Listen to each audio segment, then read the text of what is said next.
1:30 transport plane touched down at Fort Bragg with a mechanical groan that Andy Williamson had heard countless times over his 20-year military career. But this time was different. This was his final deployment, his last mission before retirement. At 42, Master Sergeant Andy Williamson was finally coming home for good. Andy had spent the better part of 2 decades serving his country in some of the world's most dangerous places. Afghanistan, Iraq, Syria, wherever Uncle Sam needed a man who could think fast, shoot straight, and lead others through hell. His weathered face bore the scars of shrapnel from an IED blast in Kandahar, and his steel-gray eyes had seen things that would break lesser men. But Andy wasn't a lesser man. He was a survivor, a strategist, and above all, a man who understood that loyalty was everything. The deployment had been brutal. 8 months in a classified location where the sun burned like a furnace and every shadow could hide death. But he'd endured it all with one thought keeping him sane: coming home to his wife Dana and their 18-year-old daughter Katie. Katie was graduating from high school today, and he'd moved heaven and earth to ensure his deployment ended in time for her ceremony. As he shouldered his duffel bag and walked across the tarmac, Andy felt a weight lifting from his shoulders. No more midnight raids, no more watching his back for insurgents, no more sleeping with one eye open. He was done. Time to be a husband and father again. The drive from Fort Bragg to their home in Fayetteville took 40 minutes, and Andy spent every second planning. He'd surprise them at Katie's graduation. Dana would be shocked to see him a day early, and Katie would finally have her father there for the most important day of her young life. He'd already arranged for flowers to be delivered to the ceremony. White roses for Katie, her favorite. Andy had met Dana Holloway 15 years ago at a military function. She was 25, beautiful in that Southern Belle way with honey blonde hair and green eyes that could stop traffic. He was a young sergeant then, cocky and full of ambition. Dana worked as a real estate agent and seemed to understand the demands of military life. Their courtship was brief but intense, and within 6 months they were married. Katie came along 2 years later, and Andy thought his life was complete. The little girl with her mother's blonde hair and his determined chin became the center of his universe. Even when deployments took him away for months at a time, he carried her picture everywhere and called home whenever possible. But military life was hard on families. Andy knew the statistics. Divorce rates among military couples were astronomical. He'd seen good men come home to empty houses and custody battles. He'd always told himself his family was different. Dana understood his duty, his commitment to serving something bigger than himself. They were solid. As he pulled into their driveway, Andy noticed several cars he didn't recognize, probably relatives gathering before the graduation ceremony. He smiled, thinking how perfect the timing was. He'd walk in and surprise everyone. The house was quiet as he used his key to enter through the front door. His dress uniform hung pristine in the bedroom closet. He'd had it pressed before deploying specifically for this day. As he changed into it, Andy felt proud. 20 years of service, numerous commendations, the respect of his peers. Katie would be proud to have him there in uniform. His phone buzzed just as he was adjusting his ribbons. Dana's name appeared on the screen. Perfect timing. "Hey, beautiful," Andy answered, his voice warm with anticipation. "Guess where I am?" The voice that came through the phone was cold, sharp, and filled with something that made Andy's blood freeze. "Don't you dare show up at that graduation in that stupid uniform," Dana hissed. "Katie doesn't want to see you. None of us do. You've been gone so long, you're basically a stranger. Stay away from our family." Andy felt the world tilt. The words hit him like physical blows. "Dana, what are you? You heard me. Don't embarrass us by showing up. Katie specifically said she doesn't want you there. Find somewhere else to go." For a moment, Andy couldn't speak. 20 years of marriage, 18 years of being Katie's father, and this was his homecoming? The silence stretched between them, filled with the sound of his heart breaking. Finally, Andy spoke. His voice was calm, controlled, the same tone he'd used when calling in airstrikes on enemy positions. "No problem." He hung up and sat heavily on the bed, staring at his reflection in the dresser mirror. The man looking back at him was a stranger, older, harder, with eyes that had seen too much. But Dana was wrong about one thing. He wasn't just a soldier anymore. He was something far more dangerous, a soldier with nothing left to lose. Andy pulled out his phone and scrolled through his contacts until he found the name he was looking for, Frankie Sanchez. Frankie was his old team leader, a man who'd left the military 5 years ago and now ran a successful security consulting firm. More importantly, Frankie owed Andy his life from an incident in Fallujah that they'd never spoken about afterward. "Frankie," Andy said when his friend answered. "It's Andy. I need a favor. The big kind. Andy, brother. Thought you were still deployed. What do you need?" "Information. Complete surveillance package on Dana Williamson and anyone she's been spending time with. I need to know everything. Where she goes, who she sees, what she does when she thinks no one's watching." "And Frankie?" "I need it yesterday." There was a pause. Frankie knew better than to ask questions when Andy used that tone. "Consider it done. I'll have my best people on it within the hour." "Andy, you okay, man?" "I'm about to be." Andy hung up and began methodically removing his dress uniform. Each ribbon, each insignia carefully placed in its case. 20 years of service, 20 years of honor and sacrifice. And for what? To come home to betrayal? As he changed into civilian clothes, Andy's mind was already working, planning, strategizing. He'd learned long ago that emotional decisions led to dead soldiers. Cold calculation kept you alive and helped you win. And Andy Williamson had never lost a war. He walked to his study and pulled out a leather portfolio he'd kept locked away for years. Inside were documents, contacts, and resources most civilians couldn't imagine. Assets from his years in special operations, favors owed, networks of people who could make things happen or make things disappear. Andy sat at his desk and began making a list. By the time the sun set on Katie's graduation day, he would know exactly what he was dealing with, and then he would plan accordingly. Because Andy Williamson didn't forgive.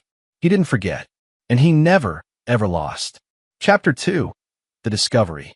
23 missed calls. Andy stared at his phone display, watching the voicemails pile up like artillery shells. Dana's name dominated the screen, but there were others too, numbers he didn't recognize, including one labeled Rivers Law Firm. It had been 12 hours since he'd made the call to Frankie. 12 hours since he'd spoken those two simple words, "No problem." Now his phone was exploding with desperate attempts to reach him, and Andy finally understood why. The first voicemail was from Dana, her voice no longer cold, but panicked. "Andy, please call me back. We need to talk. There's been a misunderstanding." The second was more frantic. "Andy, where are you? I've been calling all night. Katie's asking about you." By the 10th message, Dana was crying. By the 20th, she was begging.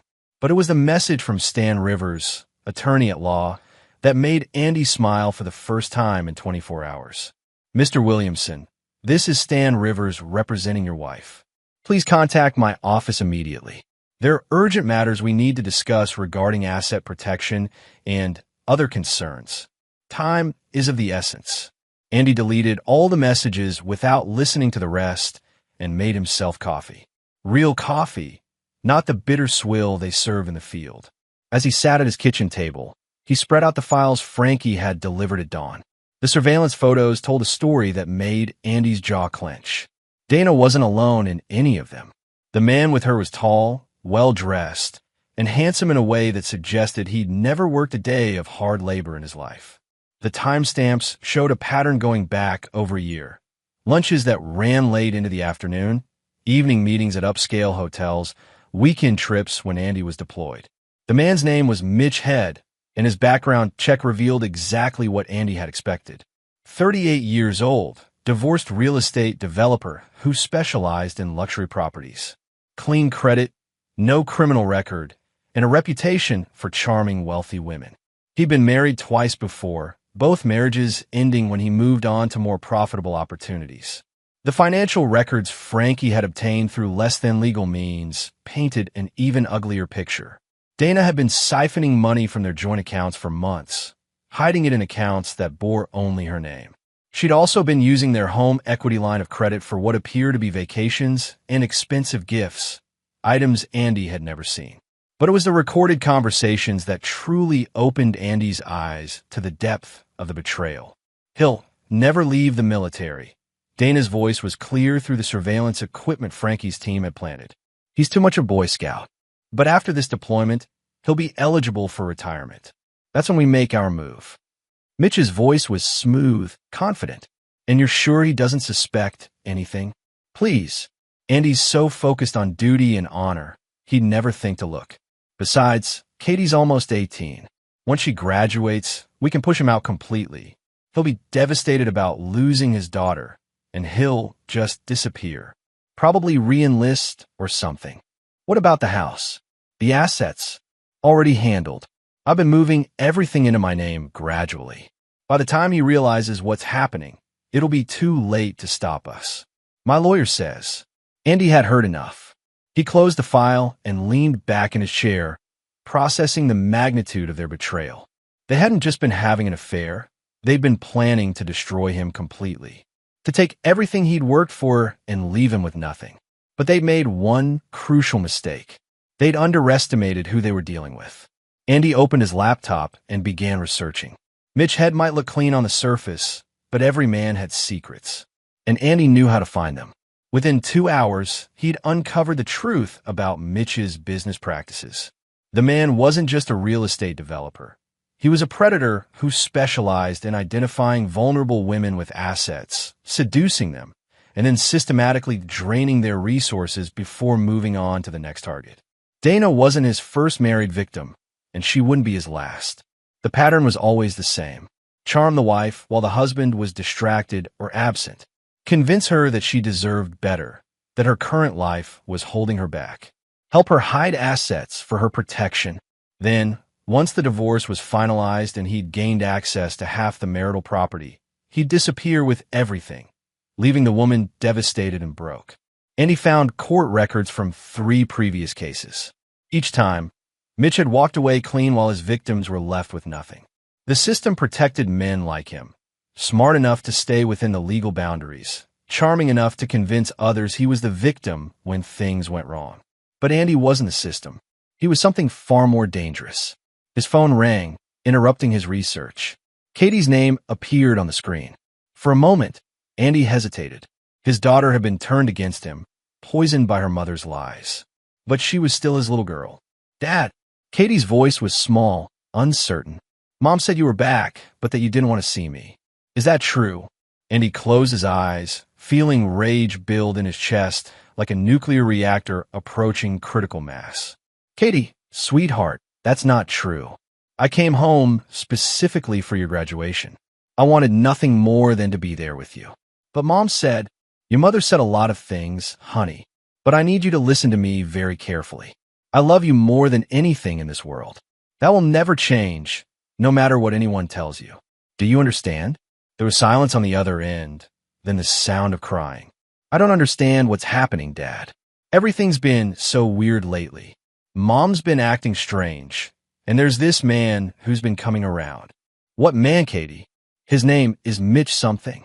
Mom says he's helping with the house or something, but he's always here when you're gone. And yesterday, I heard them talking about you not coming back. Andy's grip on the phone tightened. Katie, I need you to listen to me. Can you get away from the house today? Maybe go to your friend Cindy's. I guess so. Why?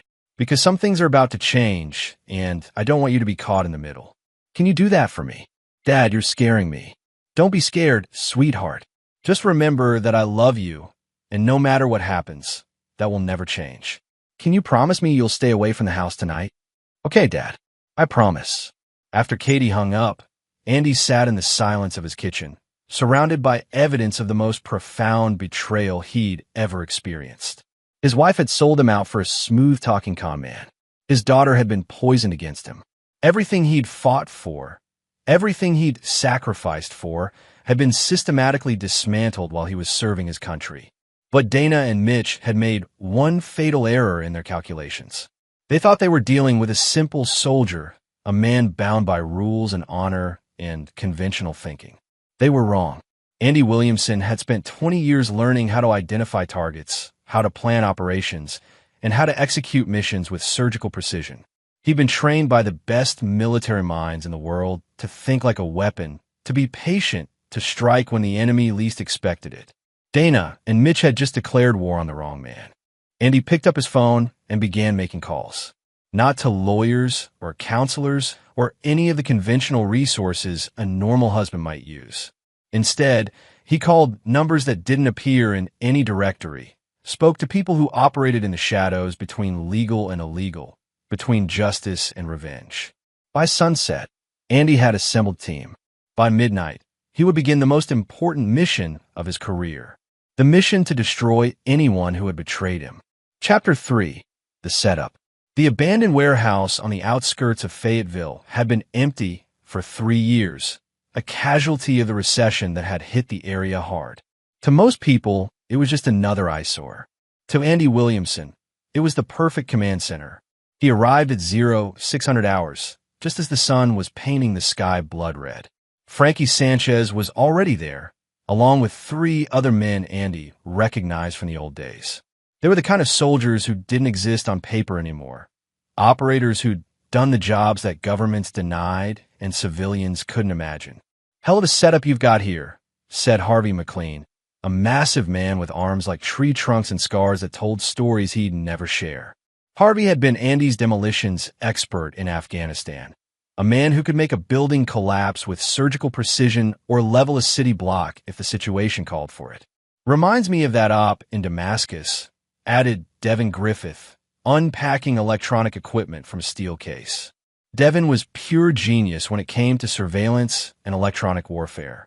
If it had wires, circuits, or transmitted a signal, Devin could control it, crack it, or make it disappear entirely. The fourth man was Owen Downs, and his presence made Andy's plan exponentially more dangerous. Owen didn't look like much. Average height, thinning hair, the kind of face you'd forget 5 minutes after meeting him. But Owen was a cleaner, a man who specialized in making problems disappear permanently. Andy had called him last, and only after much consideration. "So," Frankie said, setting up a tactical planning board, "what's the target package?" Andy spread the surveillance photos across a folding table. "Dana Williamson, my wife. And this piece of shit." He tapped Mitch Head's photo hard enough to leave a fingerprint. "They've been planning to destroy me for over a year. Stealing money, poisoning my daughter against me, preparing to take everything I've worked for. Divorce lawyers getting expensive these days?" Harvey asked with a dark chuckle. "This isn't about divorce," Andy said, his voice dropping to the tone that had made enemy fighters surrender rather than face him in combat. "This is about consequences. These people think they can betray someone like me and walk away clean. They're wrong." He pulled out a detailed map of Fayetteville and began placing markers. "Mitch Head lives in a Meadowbrook development, big house on Riverside Drive. Dana will be there with him tonight. Our surveillance confirms they've been meeting there 3 times a week while I was deployed." "What's the objective?" Devin asked, already mentally cataloging the electronic warfare possibilities. "Total destruction," Andy said simply. "I want their lives dismantled piece by piece. Their reputations, their finances, their relationships, their sense of security. I want them to understand what it feels like to lose everything." Owen spoke for the first time, his voice quiet and professional. "How permanent are we talking?" And he met his eyes. "That depends on how well they learn their lesson." For the next hour, Andy laid out his plan. It was complex, multifaceted, and designed to hit every aspect of his target's lives simultaneously. Phase 1 would be psychological, making them understand they were being watched, that their secrets were no longer safe. Phase 2 would be financial, destroying their ability to profit from their betrayal. Phase 3, well, Phase 3 would depend on how they responded to the first 2 phases. "Devin, I need you to get into all their electronic communications. Every phone call, every text message, every email. I want to know what they're planning before they know it themselves." "Easy enough. Give me 48 hours. "Harvey, I need you to handle the physical security at both locations. Nothing that could hurt innocent people, but I want them to feel vulnerable in their own homes." "Roger that." Subtle intimidation or full psychological warfare? Start subtle. We can escalate if necessary. "Frankie, you're coordinating surveillance. I want to know everywhere they go, everyone they see, every conversation they have. My people are already in position." "Owen," Andy paused, looking at the cleaner. I need you on standby, just in case things go sideways. Owen nodded without expression. In their world, backup plans often involved making problems disappear permanently. What about the daughter? Frankie asked. Katie, right? Andy's expression softened for just a moment. She's off limits. Completely. She's been manipulated by her mother, but she's still my little girl. Anyone who touches her answers to me personally. The team spent the rest of the morning going over technical details, contingency plans, and escape routes. These men had worked together in situations where failure meant death, and they operated with the kind of precision that only came from absolute trust. At 1,400 hours, Andy's phone rang. Dana's name appeared on the screen, and he gestured for silence before answering. Hello, Dana. Andy, thank God. Where have you been? I've been trying to reach you for hours. Her voice was strained, desperate in a way Andy had never heard before. I've been busy. What do you need? We need to talk. There's been a terrible misunderstanding about yesterday. I was upset about other things, and I took it out on you. It wasn't fair. Andy almost smiled. Frankie's preliminary surveillance had already rattled them. What kind of other things? Just stress. Work stuff. Look, can you meet me for dinner tonight? Somewhere quiet where we can talk. I don't think that's a good idea, Dana. You made your feelings pretty clear yesterday. Please, Andy. I know how this must look, but there are things you don't understand. Things I need to explain. Such as, there was a long pause. I can't discuss it over the phone. Meet me at Romano's at 7. Please. Andy looked around at his team, all of whom were listening to the conversation. Devin was already tracing the call, and Harvey was grinning like a shark who'd smell blood. All right, Andy said finally. Romano's at 7. But Dana, if this is some kind of game, if you're planning something, you should know that I'm not the same man who left for deployment. Prison changes people. Combat changes them more. He hung up before she could respond, leaving her to wonder what he meant by that cryptic comment. Nicely played, Frankie said. Plant the seed that you might be unstable. Make them nervous about what you're capable of. Who says I'm not? Andy replied, and the silence that followed was profound. The afternoon passed quickly as the team dispersed to their assignments. Devin disappeared with enough electronic equipment to outfit a small army. Harvey vanished like smoke, though Andy knew he was already scouting both target locations. Owen simply walked away without a word, becoming invisible in a way that only true professionals could manage. At 1800 hours, Andy returned to his house to prepare for dinner. The place felt different now, violated, contaminated by the knowledge of what had been happening while he was gone. He showered and dressed carefully, choosing clothes that would make him look like the conventional military husband Dana expected. But concealed beneath his jacket was a recording device, and in his pocket was a phone that would transmit everything directly to Devin's monitoring station. By the end of the evening, they would have enough evidence to destroy both Dana and Mitch in any court in the country. Assuming, of course, that Andy decided to let the courts handle it. Romano's restaurant was exactly the kind of place Dana would choose, upscale enough to feel safe, public enough to prevent any dramatic confrontations. Andy arrived 5 minutes early and chose a table with clear sight lines to all exits, a habit that had kept him alive in a dozen foreign countries. Dana arrived precisely on time, and Andy had to admit she looked good. She'd chosen a dress that emphasized her figure without being obvious about it, and her makeup was flawless. She was pulling out all the stops, trying to remind him of what he'd be losing if he didn't play along with her plan. Andy, she said, leaning in to kiss his cheek. You look good. A little thin, maybe, but good. Deployment food will do that to you, Andy replied, standing to pull out her chair like the gentleman she expected him to be. They ordered drinks, wine for her, coffee for him, and made small talk about Katie's graduation, his travel home, the weather. Dana was working up to something, and Andy was content to let her take the lead. Andy, she said finally, reaching across the table to touch his hand. I owe you an apology. What I said yesterday was inexcusable.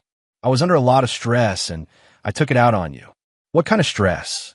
Dana's smile flickered for just a moment. Work stress. Money stress. You know how it is when you're deployed. Everything falls on me. The house, Katie, all the decisions. Sometimes I feel overwhelmed. I see. And that justified telling me to stay away from my daughter's graduation. No, it didn't. That was wrong, and I'm sorry. But Andy, there are things happening that you don't know about. Things that affect all of us. Andy leaned back in his chair, studying his wife's face. Such as, I've been getting some financial advice. About our future, about retirement planning. The advisor suggested that we might need to make some changes to protect our assets. What kind of changes? Well, for instance, it might be better if some of our assets were in my name only. For tax reasons, and to protect them if something happened to you. Andy nodded as if this made perfect sense. This financial advisor, do I know him? Dana's cheeks flushed slightly. His name is Mitch Head. He specializes in military families. He understands the unique challenges we face. I'd like to meet him. Of course. In fact, he suggested that the three of us should sit down together soon. He has some ideas that could really benefit our family. Andy smiled, and for just a moment, Dana relaxed. She thought she was winning, thought she was successfully manipulating him into her trap.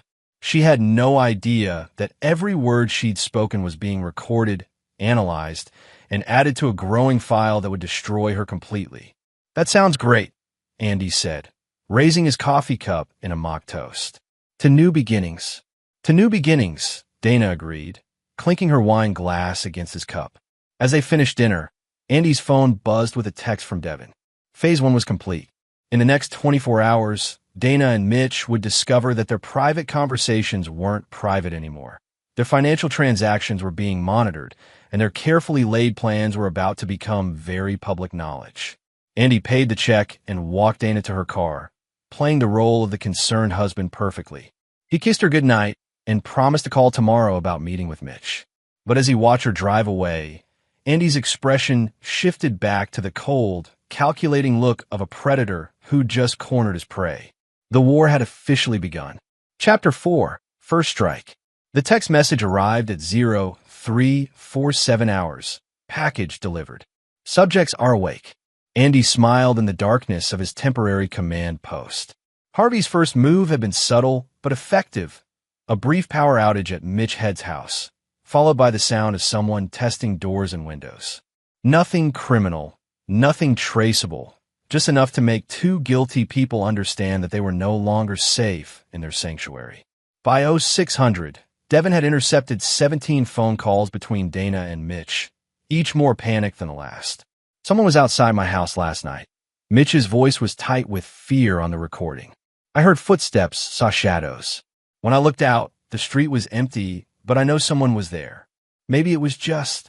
No, Dana, this isn't coincidence. Your husband comes back, and suddenly I'm being watched? He knows something, and he doesn't know anything.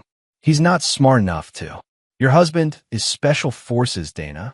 These people are trained to kill with their bare hands. What if he's planning something? Andy had to admire Mitch's intuition.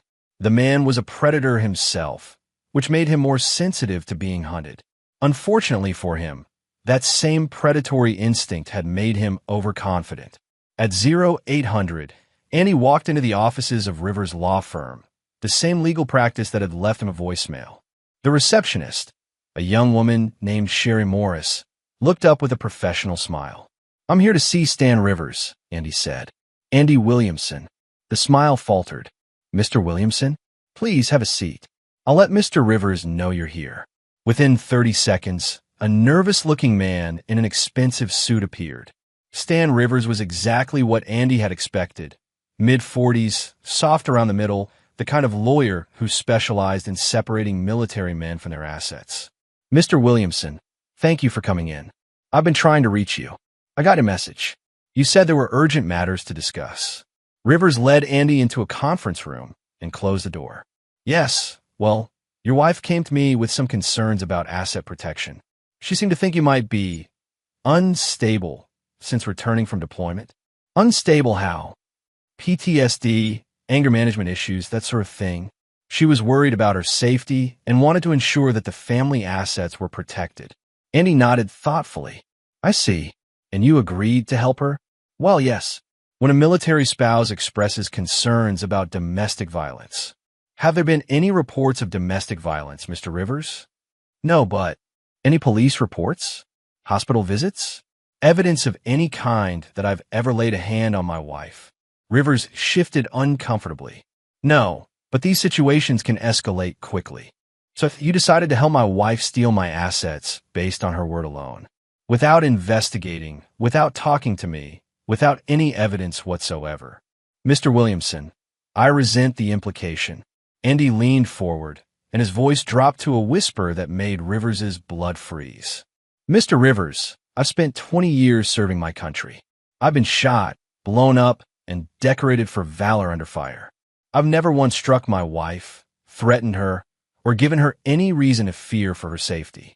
But you've chosen to help her commit what amounts to theft of marital assets based on nothing but her lies. Rivers was sweating now. If there's been a misunderstanding. Oh, there's definitely been a misunderstanding. You see, you thought you were dealing with some broken-down veteran who'd roll over and let you steal his life. You're wrong. Andy stood and placed a folder on the table. That's a complete financial analysis of every transaction my wife has made in the past year. Every hidden account, every asset transfer, every dollar she's stolen. Your fingerprints are all over the legal documents. Rivers opened the folder and went pale. How did you? I also have recordings of conversations between my wife and her lover discussing their plan to defraud me. Conversations where they specifically mention your cooperation in hiding assets. Mr. Williamson, I can explain. You can explain it to the North Carolina State Bar Association. I'll be filing complaints about your unethical conduct this afternoon. Andy headed for the door, then paused. Oh, and Mr. Rivers? You might want to review your malpractice insurance. Something tells me you're going to need it. By 1,000 hours, Andy was parked across the street from Head Development Corporation, Mitch's real estate company. The building was modern glass and steel, the kind of flashy facade that impressed clients but cost a fortune to maintain. Through his binoculars, Andy could see Mitch pacing in his corner office, phone pressed to his ear. Andy's own phone buzzed with an update from Devin. Financial records show Head Development is leveraged to the hilt. Company's been operating on credit and investor funds for the past 6 months. One major deal falls through, and the whole thing collapses. Perfect. Andy had been wondering how to hit Mitch where it would hurt most. Now he knew. At 11:30, Andy walked into the offices of Meadowbrook Planning Commission, where Mitch's latest development project was pending approval. The receptionist directed him to the office of Commissioner Vicky Lim, a stern-looking woman in her 50s. Commissioner Lim, I'm Andy Williamson. I believe you have a development proposal pending from Head Development Corporation. Yes, the Riverside Estates project. 30 luxury homes on the river. Are you a neighbor? Something like that. I wonder if you've had a chance to review Mr. Head's background thoroughly. The standard checks were done. Business license, financial statements, that sort of thing. Andy placed another folder on her desk. You might want to look at this. It's a complete history of Mr. Head's previous developments, including the ones that were never completed, the investors who were defrauded, and the environmental violations that were covered up. Commissioner Lim opened the folder and began reading. Her expression grew more serious with each page. Where did you get this information? Public records, mostly. It just takes knowing where to look. Mr. Head has a pattern of starting projects, collecting investor money, and then disappearing when problems arise. The Riverside project will be no different. This is very concerning. If even half of this is true, it's all documented. But there's more.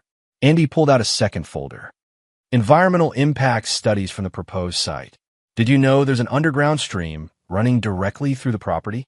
And that building on it would violate 3 different EPA regulations. Commissioner Lim was now fully engaged, making notes as she read. Mr. Williamson, I think we need to call an emergency session to review this application. That would be appropriate. Of course, if word gets out that the commission is reconsidering the project, it might affect Mr. Head's ability to secure financing. Andy left the planning office with the satisfaction of knowing that Mitch's major source of income was about to evaporate.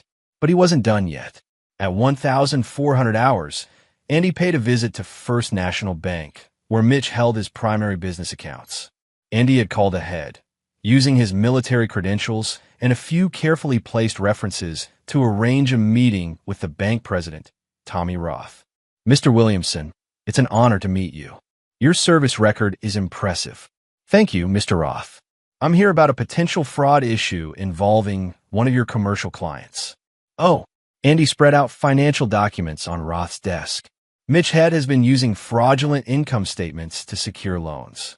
These documents show his real financial situation versus what he's reported to your bank. Roth studied the papers carefully. These discrepancies are significant. If this is accurate, Mr. Head has been in violation of his loan agreements for months. There's more. He's been using the funds to finance a personal lifestyle rather than the business development he claimed. That includes expensive trips, luxury purchases, and gifts for women he's been involved with. Including married women? Including my wife. Roth's expression hardened. First National had a reputation to maintain, and being associated with fraud and adultery was not good for business. Mr. Williamson, I'll need to verify this information, but if it's accurate, we'll be calling Mr. Head's loans immediately. I understand completely. Thank you for your time. By 1600 hours, Andy was back at his command post, reviewing the day's progress. In 8 hours, he had triggered investigations that would destroy Mitch's legal representation, his major development project, and his business financing. But the day's most important operation was still to come. At 1800, Dana would be meeting Mitch at his house for their regular rendezvous. They would be feeling desperate now, frightened by the previous night's events and panicked by the legal and financial problems that had suddenly materialized. Desperate people made mistakes, and Andy was counting on a very specific mistake. His phone buzzed with a text from Harvey. Subjects are meeting as predicted. Package is in position. Andy smiled. Phase 2 was about to begin. Chapter 5, The Trap. The surveillance footage was crystal clear. At exactly 1803 hours, Dana's BMW pulled into Mitch Head's driveway, and she practically ran to the front door. Her body language screamed panic, shoulders hunched, constantly looking over her shoulder, moving with the jerky urgency of someone who knew they were being hunted. From his position in the abandoned warehouse, Andy watched the feed from 6 different cameras that Devin had placed around Mitch's property. High-definition video, directional audio, thermal imaging. Nothing was left to chance. She's scared, Frankie observed, watching Dana disappear into the house.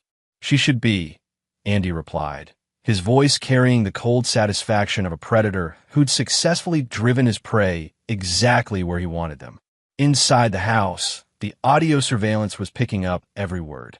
This is insane, Mitch was saying, his usual confidence replaced by barely controlled fear. Someone's targeting us specifically. The bank called this morning talking about loan irregularities. The Planning Commission is reviewing my project, and my lawyer says he can't represent me anymore because of some ethical conflict. What do you mean, ethical conflict? Dana's voice was shrill. Stan Rivers says he can't represent both of us because Andy came to see him today. He had documents, Dana.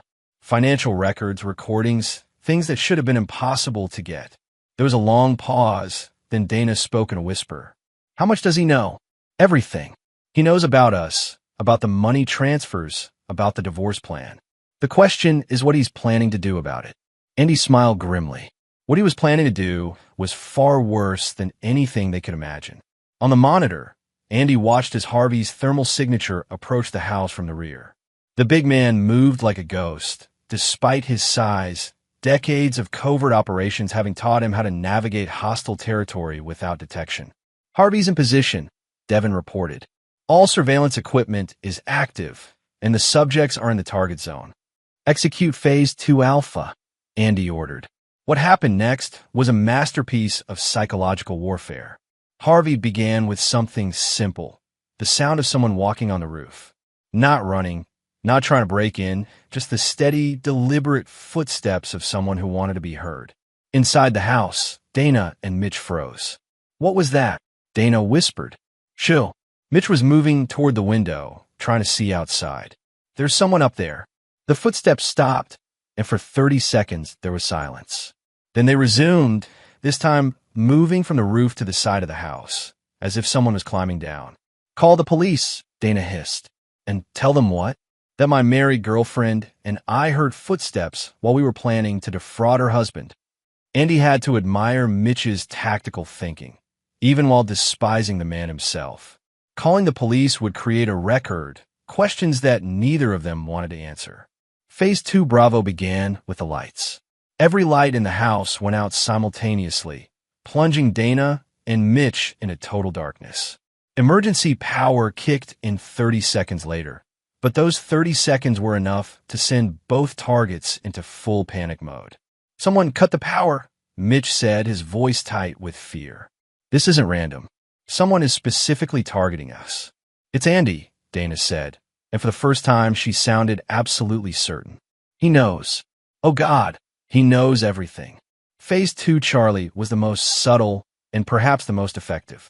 Devin had hacked into Mitch's home security system, and now he began manipulating it in ways that would drive a guilty mind to paranoia. Motion sensors triggered at windows where no one was standing. Door sensors showed openings and closings that weren't happening. The security systems recorded voice announced front door open and rear door open and motion detected in master bedroom, in an endless cycle of false alerts. "The system's malfunctioning," Mitch said, but his voice carried no conviction. "Or someone's hacking it," Dana replied. "And he was always good with computers." And he wasn't particularly good with computers, but he didn't need to be. He had Devin, and Devin was an artist. For 20 minutes, Harvey continued the psychological assault. Footsteps that started and stopped. Shadows that moved past windows. The sound of someone testing door handles, trying locks, tapping on glass. Never quite crossing the line into breaking and entering, but creating the overwhelming impression that the house was surrounded by hostile forces. Inside, Dana and Mitch were falling apart. "We have to call the police," Dana said again. "We can't. Don't you understand? If Andy has evidence of what we've been doing, if he has recordings, the police won't help us. They'll arrest us. Then what do? We run. Tonight. We take whatever money we can access and disappear." "What about Katie? What about her?" "She's 18, Dana. She's not a child anymore." Andy's hands clenched into fists. The casual way Mitch dismissed his daughter's importance revealed exactly what kind of man he was. Andy had known predators like this in war zones. Men who would use and discard anyone to save themselves. "We can't just abandon her," Dana said, though her voice lacked conviction. "She's not my problem. And if we stay, she'll have front row seats to watch us go to prison. Is that what you want?" There was a long silence, and when Dana spoke again, Andy heard something die in her voice. "How much money can we access tonight? Maybe 60,000 from my business accounts. Another 40 from your personal accounts. It's not much, but it's enough to disappear. Where would we go? I have contacts in Costa Rica. No extradition treaty, easy to buy new identities. We could be on a plane by morning." Andy had heard enough. His wife was planning to abandon their daughter and flee the country with a con man. Any lingering doubts about the righteousness of his mission evaporated completely. "Devin," he said quietly, "are you getting all this?" "Every word, boss. Digital recording, backed up to multiple servers." "Good." Harvey began Phase 3. Phase 3 was when Andy stopped playing games. The front door of Mitch's house opened with a soft click. Not violently, not dramatically, just opened, as if someone had used a key. "Did you hear that?" Dana's voice was barely a whisper. "The front door just opened," Mitch said, his voice cracking. "Someone's in the house." They could hear footsteps now, steady and deliberate, moving through the first floor.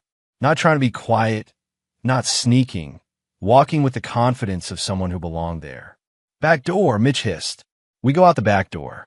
They moved toward the rear of the house, but before they could reach the exit, the back door opened as well. More footsteps coming from that direction. "We're trapped," Dana said, and Andy could hear tears in her voice. "The garage," Mitch said. "We can get to the car through the garage." They moved toward the connecting door to the garage, but when Mitch tried the handle, it wouldn't turn. The lock had been engaged from the other side.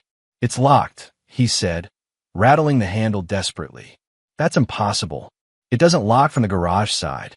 But it did now, thanks to Harvey's modifications. The footsteps were getting closer, coming from both directions. Dana and Mitch were trapped in the central part of the house with nowhere to run. "Please," Dana called out into the darkness. "Whoever you are, We can work this out. We can pay you. The footsteps stopped. Andy, Dana, tried again. Andy, if that's you, please. Let's talk about this. I know you're angry, but we can fix this. Silence. Then, from speakers throughout the house, Andy's voice filled the air. Not live. This was a recording Devin had prepared, played through the home sound system. Dana, Mitch, you've been very busy while I was gone. Andy, please. Did you really think I wouldn't find out? Did you think I was too stupid, too trusting, too broken down to see what you were doing? Andy's recorded voice was calm, conversational, which somehow made it infinitely more terrifying than if he'd been shouting. I know about the affair. I know about the money you've stolen. I know about your plan to destroy me and take everything I've worked for. I know about your plan to abandon my daughter and flee the country. We can explain. You can explain it to the FBI. I've already provided them with complete evidence of your fraud, your theft, and your conspiracy. They'll be here in the morning. This was a lie. Andy hadn't contacted the FBI yet, but Dana and Mitch didn't know that. But that's tomorrow. The recording continued.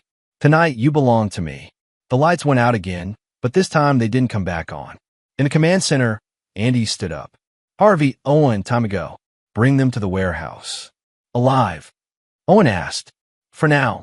Andy had spent weeks planning this moment, considering every angle, every possible outcome. Dana and Mitch had destroyed his family, stolen his money, and planned to abandon his daughter. They'd shown no remorse, no hesitation, no human decency. Now they would learn what happened when you betrayed Andy Williamson. The real lesson was about to begin. Chapter 6, The Reckoning. The warehouse was cold, echoing with the sound of metal chairs scraping against concrete as Harvey and Owen positioned their captives in the center of the empty space. Portable floodlights created a harsh circle of illumination, beyond which the shadows seemed to stretch into infinity. Dana and Mitch sat back to back, secured to their chairs with military-grade restraints. Neither was physically harmed. Andy had been very specific about that, but both were in a state of shock that bordered on catatonia. Andy emerged from the shadows, still wearing civilian clothes, but somehow looking more military than he had in his dress uniform. There was something in his posture, his movement, that spoke of violence held in careful check. Hello, Dana, he said conversationally. Mitch. Dana lifted her head, and Andy saw that she'd been crying. Andy, please. Whatever you think we've done, I don't think anything. I know exactly what you've done. Andy walked slowly around their chairs, his footsteps echoing in the empty space. The question is what to do about it. Look, man, Mitch said, trying to project confidence despite his situation. I don't know what Dana told you, but Andy stopped walking and stared at Mitch until the man's voice trailed off into silence. Mitch had 38 years old, divorced twice, 3 previous convictions for fraud, all plea bargained down to misdemeanors. Currently under investigation by the IRS for tax evasion. Mitch's face went pale. How do you? I know everything about you, Mitch, including the fact that Dana isn't your first married victim. You've been running this con for years. Find a military wife whose husband is deployed, seduce her, convince her to hide assets, then disappear with everything when the divorce is finalized. Andy pulled out a tablet and began reading from it. Sandra Morrison, divorced Marine captain, lost $300,000. Jennifer Walsh, divorced Army major, lost her house and custody of her children. Melissa Chun, divorced Air Force lieutenant colonel, lost everything and had a nervous breakdown. Each name hit Mitch like a physical blow. I don't know what you're talking about. Really? Because I have bank records, hotel receipts, and recorded phone conversations that say otherwise. Andy set the tablet down and picked up a manila folder. But my favorite piece of evidence is this. A recording from 3 weeks ago where you and Dana discussed the best way to break me psychologically after the divorce. Something about making sure I'd be too devastated to fight back. You played a few seconds of audio, and Dana's voice filled the warehouse. If we can make him think Katie hates him, he'll just disappear. He's the type who'd rather suffer alone than fight for something that might hurt his daughter. Dana was sobbing now. I never meant for it to go this far. I was confused. I wasn't thinking clearly. You meant every word. Andy said coldly. You've been planning this for over a year. Moving money, manipulating Katie, preparing to destroy everything I've worked for. The money, we can give back. All of it.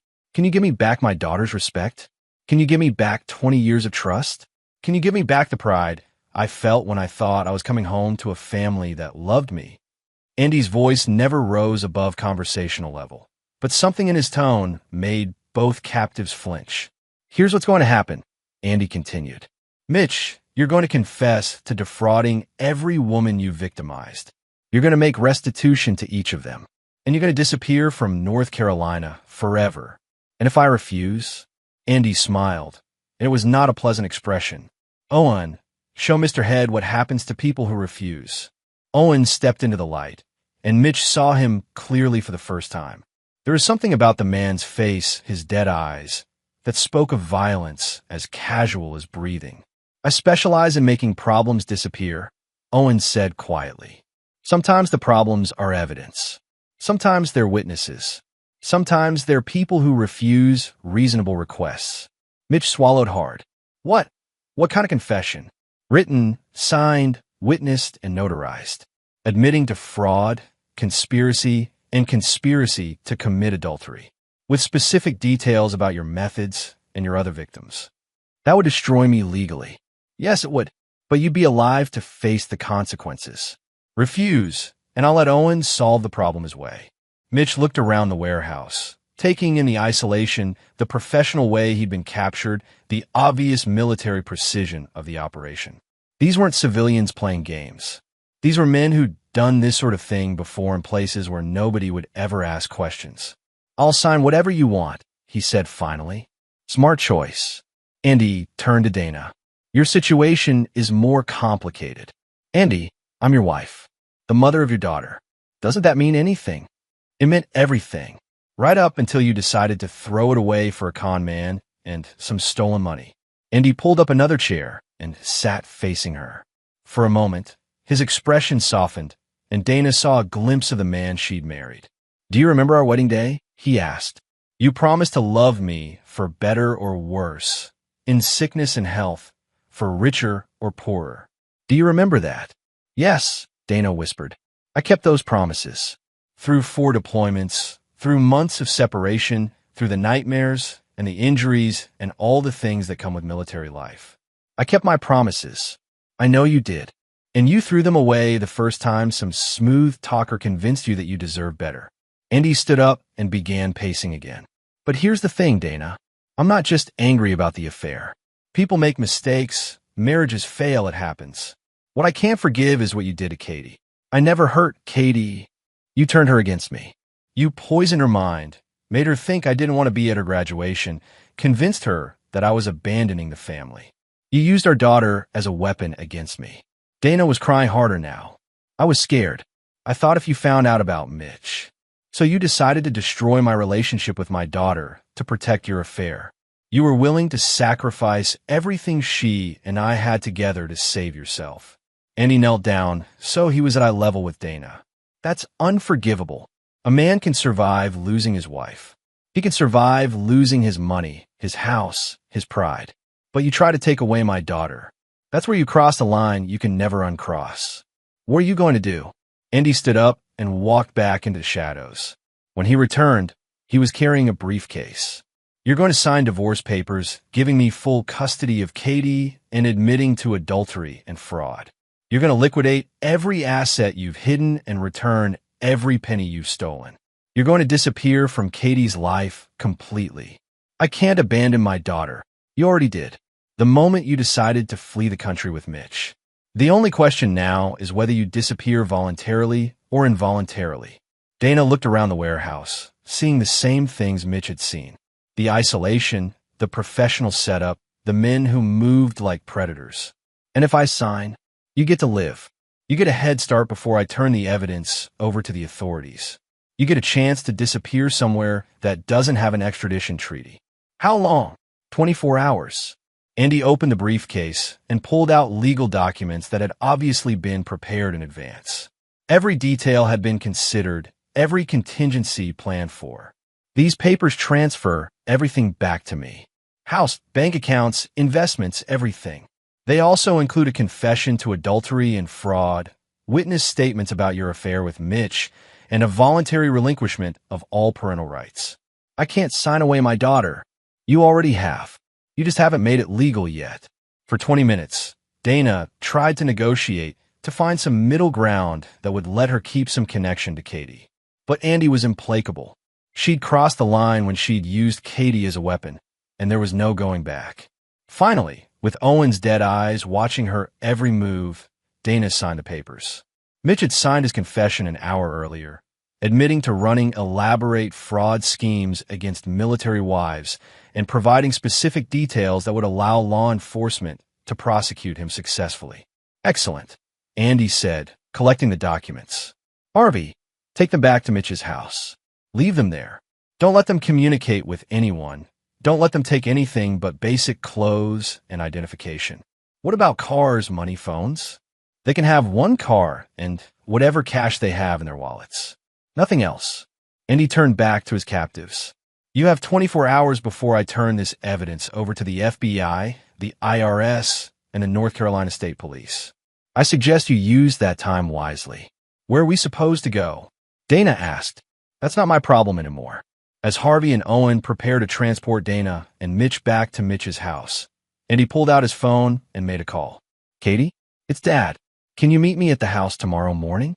There are some things we need to discuss. Is everything okay? Mom's been acting really weird lately, and she wasn't home last night. Everything's going to be fine, sweetheart. Better than fine. I'll explain everything tomorrow. After hanging up, Andy stood alone in the warehouse, surrounded by the evidence of his successful operation. In less than 72 hours, he'd identified his enemies, gathered intelligence, executed a complex plan, and achieved total victory. Dana and Mitch would disappear, probably to South America or somewhere equally remote. They'd spend the rest of their lives looking over their shoulders, never knowing if tonight would be the night that Andy Williamson decided they'd learn enough. And Katie would finally learn the truth about what her mother had done and why her father had seemed to abandon her. Andy Williamson had served his country with honor for 20 years. Now he'd serve justice with the same dedication. The war was won. Chapter 7. The Truth. Katie Williamson sat at the kitchen table of her childhood home, staring at a stack of documents that had just destroyed everything she thought she knew about her life. Bank statements, surveillance photos, recorded conversations, legal papers, the complete evidence of her mother's betrayal laid out in chronological order. I don't understand, she said for the third time, her voice barely above a whisper. Mom said you didn't want to see me graduate. She said you were angry about something and that you might not come back from deployment. Andy sat across from his daughter, watching her process the magnitude of what she was learning. At 18, Katie had her mother's blonde hair and delicate features, but she had Andy's steel gray eyes and his stubborn jaw. Right now, those eyes were filling with tears as she realized how completely she'd been manipulated. Your mother lied to you, sweetheart, about everything. Katie picked up one of the surveillance photos, Dana and Mitch kissing outside an upscale hotel. How long has this been going on? Over a year, based on the evidence. Maybe longer. And you knew? When you came home, you already knew? I suspected something was wrong when your mother told me not to come to your graduation. I confirmed it within 12 hours. Katie was quiet for a long time, reading through bank statements that showed her mother systematically stealing money from joint accounts. She was planning to leave with him. Yes, and she was going to take me. Andy hesitated. This was the part he'd been dreading. Actually, sweetheart, she was planning to leave you behind. Katie looked up sharply. What? Andy played one of the recorded conversations from 2 nights ago. Dana's voice filled the kitchen. She's 18, Mitch. She's not a child anymore. She's not my problem. Katie listened to her mother casually discussing abandoning her, and something seemed to break inside her. The tears stopped, replaced by something harder. She was just going to leave me, she said flatly. I'm sorry, Katie. I know how much this hurts. Where is she now? Gone. She and Mitch left the country early this morning. Katie nodded, processing this information with a maturity that made Andy proud and sad at the same time. And you let them go. I gave them a choice. face the legal consequences of what they'd done, or disappear forever. They chose to disappear. Will they ever come back? No. Katie was quiet for another long moment, then looked up at her father with an expression that reminded him powerfully of himself. Good. Andy was surprised by the venom in her voice. Katie, no, Dad. I'm done pretending this is some tragic misunderstanding. Mom didn't just cheat on you. She stole from us. She lied to me for over a year. She turned me against you and then planned to abandon me completely. Katie's voice was getting stronger, angrier. I don't want her to come back. I never want to see her again. Andy reached across the table and took his daughter's hand. It's okay to be angry, but don't let that anger poison you. Your mother made terrible choices, but she's still the woman who gave birth to you, who raised you, who lied to me every day for a year, Katie interrupted, who made me believe that you didn't love me anymore, who almost made me miss having my father at my graduation because she was protecting her affair. Katie pulled her hand away and stood up, pacing around the kitchen like a caged animal. You know what the worst part is? I actually felt sorry for her. When you were deployed, she'd cry and talk about how hard it was being alone, how much she missed you. And I'd comfort her. I'd tell her you'd be home soon, that everything would be okay. She was manipulating you. She was evil, Katie said with finality. And I'm glad she's gone. Andy studied his daughter's face, seeing emotions there that no 18-year-old should have to feel. But he also saw strength, resilience, the kind of character that would help her survive this betrayal and emerge stronger. What happens now? Katie asked. Now we rebuild. It's going to be just you and me for a while. What about college? Mom was supposed to help me with the applications, the financial aid forms. All taken care of. I've been managing our finances from deployment, and your college fund is intact. More than intact. Actually, since I recovered all the money your mother had stolen. Katie looked surprised. How much did she take? About $80,000 over the past year. Jesus. Katie sat back down heavily. She really was planning to destroy us completely, wasn't she? Yes, she was. They sat in silence for a while, both processing the magnitude of what had happened. Finally, Katie spoke. Dad, can I ask you something? Anything. The way Mom and Mitch disappeared. Did you hurt them? Andy considered his answer carefully. I made sure they understood the consequences of their actions. I made sure they knew that there would be no forgiveness, no second chances, no opportunity to hurt us again. But no, I didn't physically harm them. But you could have. Yes. Katie nodded, as if this confirmed something she'd been thinking. Good. I'm glad you're scary when you need to be. This wasn't the reaction Andy had expected. Katie, no, Dad, listen. I've been thinking about this since you showed me the evidence. Mom and Mitch were predators. They planned this whole thing, manipulated everyone around them, and were going to destroy our family for money. Normal people don't do that. And normal responses don't work against people like that. Katie leaned forward, her gray eyes intense. You fought back. You used your skills, your resources, your intelligence to protect us. You made sure they couldn't hurt anyone else the way they hurt us. That's not scary. That's justice. Andy felt a surge of pride mixed with concern. His daughter was showing remarkable strength, but he didn't want her to become as hard as he'd had to become. Justice is important, he said carefully, but so is knowing when to stop, when to show mercy. Did they show us mercy? Did they show mercy to Mitch's other victims? No, they didn't. Then they got exactly what they deserved. Katie stood up and began collecting the evidence files. I want copies of all this. Why? Because someday when I'm older, when I have children of my own, I want to remember exactly what betrayal looks like. I want to remember what people are capable of when they think they can get away with it. She paused at the doorway, and I want to remember what it looks like when someone fights back. After Katie went upstairs to her room, Andy sat alone in the kitchen, thinking about what his daughter had said. She was right about most of it. Dana and Mitch had been predators who deserved everything they'd gotten. But her response worried him. There was a hardness in her voice, a coldness in her eyes that reminded him too much of himself. His phone buzzed with a text from Frankie, package delivered. Subject are on a plane to Costa Rica. They won't be back.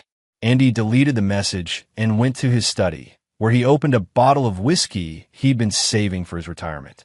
As he poured himself 2 fingers of bourbon, he thought about the choices that had brought him to this point. He'd served his country with honor for 20 years. He'd been a good husband, a devoted father, a man who'd kept his promises even when keeping them cost him dearly. And his reward had been betrayal by the person he'd trusted most. But he'd won. Not just survived, not just escaped, won completely. His enemies were destroyed, his daughter was safe, and his future was secure. So why did victory taste so much like ashes? Because, Andy realized, some victories came at a cost that couldn't be measured in money or justice or revenge. Some victories changed you in ways that could never be undone.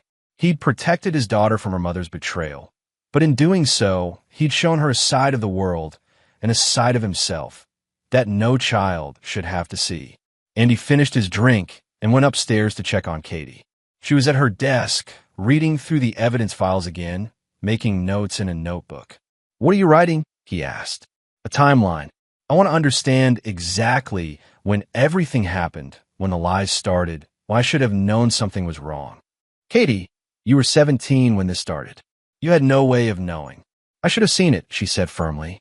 "I should have questioned why Mom was suddenly so negative about you, why she kept making excuses for why you couldn't call more often, why she seemed so eager for me to make plans that didn't include you." Katie looked up at her father, and her expression was eerily mature. "I won't be fooled like that again. By anyone." Andy kissed the top of her head. "Get some sleep, sweetheart. Tomorrow we start over." "Dad, yes. I'm proud of you. For fighting back. For not letting them win." As Andy went to his own room, he carried Katie's words with him. His daughter was proud of him for being ruthless, for being unforgiving, for destroying people who'd betrayed him. She was becoming just like him, and Andy wasn't sure if that was something to celebrate or something to mourn. Chapter 8, Ghosts. 3 months after Dana and Mitch disappeared, Andy received a phone call that changed everything. He was in his study, reviewing college applications with Katie, when his secure phone, the one only his military contacts knew about, rang with a number he didn't recognize. Andy Williamson. "Mr. Williamson, this is Special Agent Maribel Chapman, FBI. I need to speak with you about Dana Williamson and Mitch Head." Andy felt his blood turn to ice. "I'm sorry, who?" "Sir, we know they've left the country. We know you were involved in their departure. And we know there's more to this story than what's in the police reports. I have no idea what you're talking about. Mr. Williamson, I'm calling you as a courtesy because of your military service. But make no mistake, this is an official investigation. Can you meet me tomorrow morning?" After hanging up, Andy sat staring at the phone. He'd covered his tracks carefully, used professionals who knew how to operate without leaving evidence. But the FBI had resources that went beyond normal law enforcement. "Dad," Katie looked up from her college application. "Is everything okay?" "Just work stuff, sweetheart. Nothing to worry about." But Andy was worried, very worried. The next morning, he met Special Agent Chapman at a coffee shop in downtown Fayetteville. She was younger than he'd expected, maybe 35, with sharp eyes and the kind of bearing that suggested military background. "Army?" Andy asked as she sat down. "Marines. 8 years before law school." Chapman studied Andy's face. "Iraq, Afghanistan, and Iraq, and a few places that don't officially exist." They sized each other up like the veterans they were, each recognizing something familiar in the other. "Mr. Williamson, I'm going to be direct. 3 months ago, your wife and her lover disappeared without a trace. Before they left, someone systematically destroyed their financial, legal, and professional standing. Someone with access to military-grade surveillance equipment and personnel. Sounds like they made some powerful enemies." "Yes, they did. The question is whether those enemies broke any federal laws." And he leaned back in his chair. "Agent Chapman, my wife committed adultery and fraud. She stole money from our joint accounts and planned to abandon our daughter. If someone exposed her crimes and gave her a chance to face the consequences or leave voluntarily, that sounds like justice to me. It also sounds like vigilante action. And vigilante action, even against guilty parties, is still illegal. Do you have any evidence that I committed a crime?" Chapman opened a folder and spread out several documents. We have evidence that someone conducted illegal surveillance, broke into private property, and possibly kidnapped 2 American citizens. Kidnapped? That's a serious accusation. Mitch Head's neighbors reported seeing unmarked vehicles near his house the night he disappeared. His security system shows evidence of electronic tampering, and his housekeeper found signs that people had been held against their will in his garage. Andy studied the documents without touching them. Sounds like Mr. Head had more enemies than just cuckolded husbands. Mr. Williamson, I know you have connections to people who specialize in off-the-books operations. I know you called in favors to make this happen. Even if that were true, which I'm not admitting, you'd have to prove it. And you'd have to convince a jury that the real criminals were the people who exposed fraud and adultery, not the people who committed it. Chapman closed the folder. You're right. The evidence is circumstantial, and frankly, Dana and Mitch aren't sympathetic victims. But there's something else. She pulled out another file, this one much thicker. Mitch Head was already under federal investigation for interstate fraud. We've been building a case against him for months. His disappearance destroyed 3 years of investigative work, and he felt the first real chill of fear. I'm sorry to hear that. He was on a flip, Mr. Williamson. We had enough evidence to put him away for 20 years, and he was going to give us his entire network. Names, locations, methods, bank accounts. We were about to break up one of the largest fraud rings targeting military families in the country. The coffee shop suddenly felt very quiet. Instead, Chapman continued, our primary target is hiding somewhere in Central America. Our investigation is ruined, and dozens of other victims will never get justice. And he met her eyes steadily. That's unfortunate, but it's not my problem. Isn't it? You're a career military man. You took an oath to protect and serve.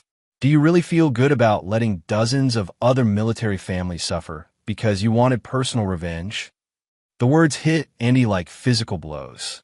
He'd been so focused on protecting his own family, on getting justice for his own betrayal, that he'd never considered the bigger picture. How many other victims? He asked quietly. 43 that we know of. Maybe more. Mitch Head was part of a sophisticated operation that specifically targeted military wives during deployments. Your wife wasn't his first victim, and she wouldn't have been his last. Chapman leaned forward. Mr. Williamson, I understand why you did what you did. If someone had hurt my family the way they hurt yours, I might have done the same thing. But your actions have consequences beyond your personal situation. Andy was quiet for a long time, processing what he'd learned. What do you want from me? Information. Locations.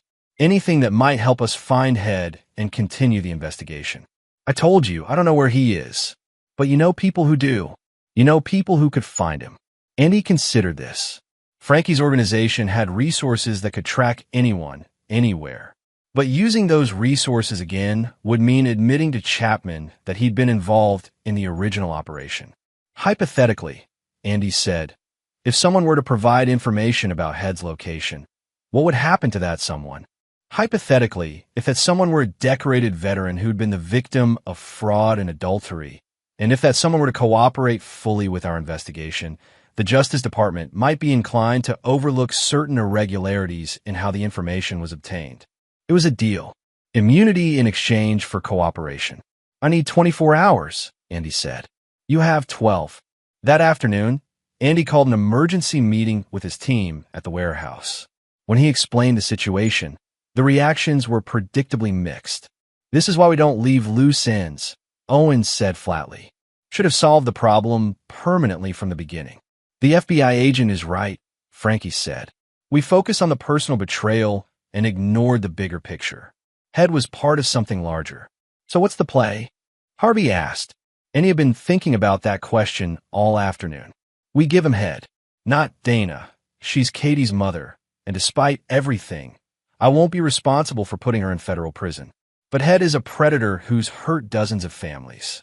He needs to face justice. And if Head tries to implicate us? Devin asked. He won't, because they're going to make sure he understands that cooperating with the FBI is his only chance of staying alive. It took Frankie's people 6 hours to locate Mitch Head. He was living in a beachfront condo in Costa Rica, apparently convinced that he'd successfully escaped justice.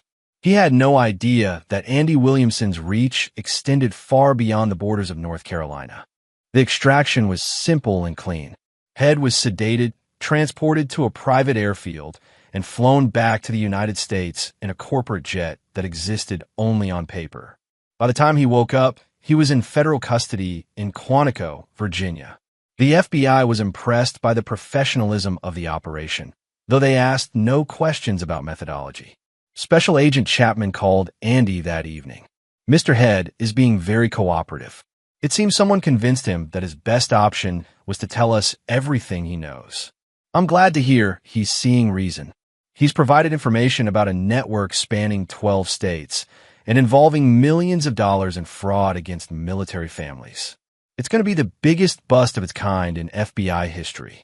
In my situation, as far as the Bureau is concerned, you were the victim of a crime who provided valuable information to help us solve it. There are no charges pending, and none will be filed." After hanging up, Andy sat in his study, thinking about the conversation with Chapman and what it meant. He'd won his personal war against Dana and Mitch, but in doing so, he'd almost let a much larger evil escape justice. It was a reminder that even righteous anger could have unintended consequences, that personal revenge sometimes came at the cost of broader justice. Katie appeared in the doorway. "Dad, you look worried." "Just thinking about choices, sweetheart. And consequences."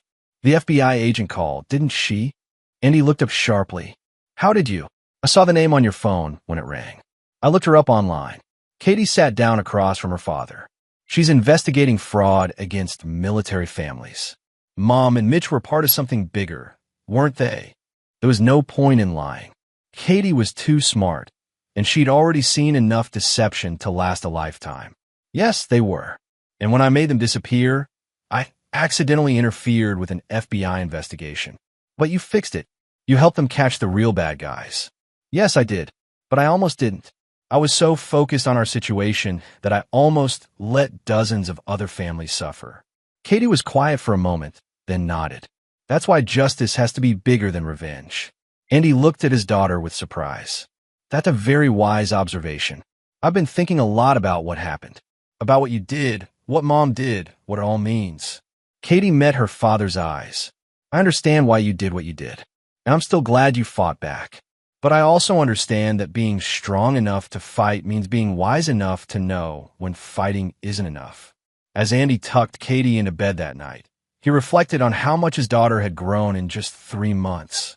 She'd seen betrayal, revenge, and justice up close, and somehow she'd emerged with a wisdom that most adults never achieved.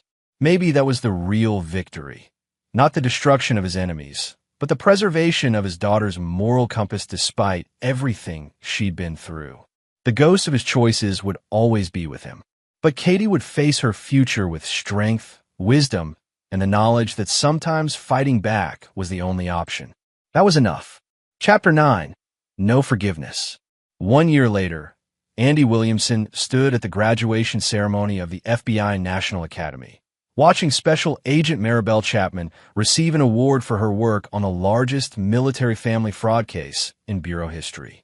The investigation had resulted in 47 arrests, the recovery of over $12 million in stolen assets, and the creation of new protocols for protecting military families from financial predators. Katie sat beside him, resplendent in her cap and gown. She'd graduated as valedictorian of her high school class and would be starting at West Point in the fall. The girl who'd been manipulated and nearly abandoned by her mother had transformed into a young woman of remarkable strength and purpose. "Proud of you, kiddo," Andy whispered as they watched Chapman's acceptance speech. "Proud of you too, Dad, for doing the right thing in the end." The right thing? Andy still wasn't sure he could claim that distinction. He'd destroyed his enemies utterly, shown no mercy, and nearly let a larger injustice continue unchecked. But he'd also protected his daughter, recovered their stolen money, and ultimately helped bring down a network of predators. After the ceremony, Chapman approached them in the parking lot. "Mr. Williamson, Katie, I wanted to thank you both again for your cooperation. Any word on the remaining suspects?" Andy asked. "We've arrested 34 of the 47 targets. The rest are in countries that don't extradite, but they'll never be able to return to the United States. Including Dana? Chapman's expression grew carefully neutral. Mrs. Williamson was never charged with federal crimes. Her involvement was limited to her relationship with Head, and since she left the country voluntarily, the Justice Department doesn't consider her a priority target. It was a polite way of saying that Dana would never face legal consequences for her betrayal. She would spend the rest of her life in exile, cut off from her daughter and everything she'd known, but she would never see the inside of a prison cell. Katie spoke for the first time since the ceremony. What about the other women who were involved with these men? The ones who helped them target military families? That's more complicated. Some were clearly victims who were manipulated. Others were willing participants. We're evaluating each case individually. After Chapman left, Andy and Katie drove home in comfortable silence. The house felt different now, lighter somehow, as if the shadows of betrayal had finally been banished. As they pulled into the driveway, Katie spoke. "Dad, do you ever regret what you did?" Andy considered the question carefully. "I regret that it was necessary. I regret that your mother made the choices she made. But no, I don't regret fighting back. Even knowing what we know now, about the FBI investigation, about all the other victims, especially knowing that your mother and Mitch were predators, Katie. They would have continued destroying families if someone hadn't stopped them." Katie nodded. "Do you think Mom knows? About the arrest, about what happened to Mitch?" "I'm sure she does. It's been all over the news." "Do you think she regrets it? What she did to us?" Andy parked the car and turned to look at his daughter. "I think your mother regrets getting caught. I think she regrets losing everything she thought she was going to gain. But do I think she regrets betraying us? No, Katie, I don't think she does." "How can you be so sure?" "Because true remorse requires empathy.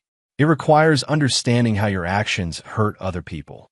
Your mother never showed any concern for how her betrayal affected you or me.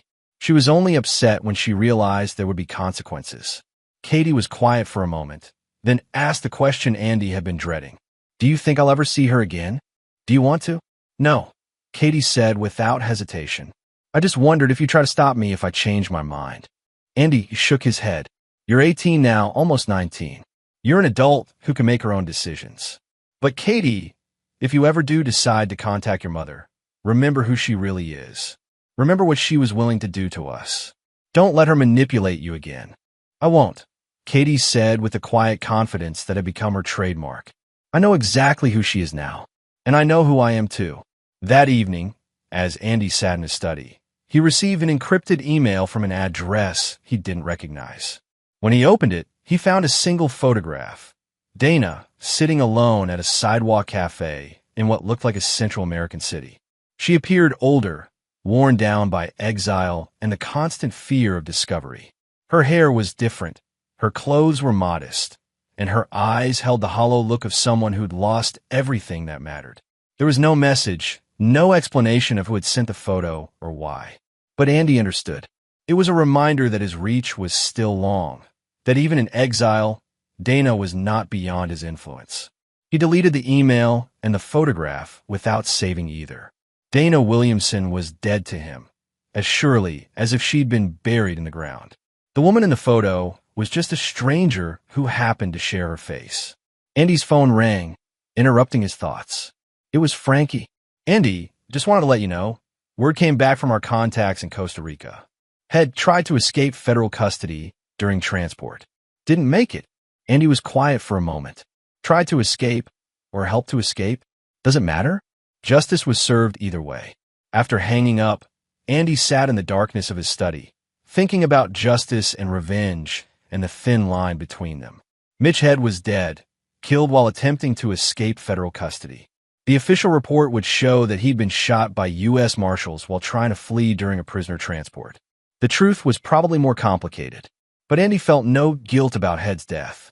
The man had been a predator who destroyed dozens of families and shown no remorse for his crimes. Whether he died during a legitimate escape attempt or been eliminated to prevent him from revealing inconvenient truths about his capture, the world was a better place without him. Some people deserve forgiveness. Some people deserve second chances. Mitch Head and Dana Williamson were not those people. A soft knock on the study door interrupted Andy's thoughts. Katie stood in the doorway, wearing pajamas and holding a cup of tea. "Can't sleep?" she asked. "Just thinking." "Come in, sweetheart." Katie curled up in the leather chair across from his desk, tucking her feet under her like she used to do as a little girl. "Dad, can I ask you something?" "Always." "Do you think I'm too hard? Too unforgiving?" The question surprised Andy. "What makes you ask that?" "Some of my friends think I should try to contact Mom. They say family is family, that forgiveness is important, that holding grudges will hurt me more than it hurts her." "What do you think?" "I think they don't understand what really happened. They think this was just a normal divorce where parents made mistakes. They don't understand that Mom was willing to destroy our family for money and abandon me completely." Katie sipped her tea, organizing her thoughts. "I've been reading about forgiveness, about whether it's always necessary or always good. And I've decided that forgiveness has to be earned. It's not something you give away for free just because someone shares your DNA." "That's a very mature perspective. I learned it from you. You showed me that some betrayals are unforgivable, that some people will take advantage of mercy and see it as weakness." Katie met her father's eyes. "I'm not angry anymore, Dad. I don't hate Mom, but I don't forgive her either, and I never will. She made her choices, and now she has to live with the consequences." Andy felt a complicated mix of pride and sadness. His daughter had learned to be strong, to protect herself, to recognize betrayal and respond appropriately. But she'd also learned to be unforgiving, to write people off permanently, to see mercy as a luxury she couldn't afford. She'd become like him. "Katie, I want you to promise me something." "What?" "Promise me that you'll never let what happened with your mother make you afraid to trust people who deserve it. Promise me you won't let her betrayal turn you into someone who can't love fully, because you're always watching for signs of deception." Katie considered this seriously. "I promise I'll try. But Dad, I also promise that I'll never be a victim again. I'll never be manipulated or betrayed the way Mom tried to manipulate and betray us." "That's fair." They sat in comfortable silence for a while, father and daughter, survivors of the same war. Outside, the North Carolina night was quiet and peaceful, giving no hint of the battles that had been fought and won within these walls. Finally, Katie stood up. "I should get some sleep. Early morning tomorrow." "Katie." "Yes. I'm proud of who you've become. Your mother's betrayal could have broken you, could have made you weak or bitter or afraid. Instead, it made you stronger. That's a rare gift." Katie smiled, and for a moment, she looked like the little girl who used to wait by the window for her father to come home from deployment. "I had a good teacher," she said. After Katie went to bed, Andy remained in his study for another hour, thinking about forgiveness and justice and the prices both demanded. He'd chosen justice over mercy, strength over forgiveness, and he'd taught his daughter to make the same choice.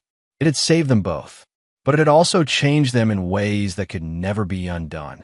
Andy Williamson had spent 20 years serving his country, and he'd spent the last year serving justice.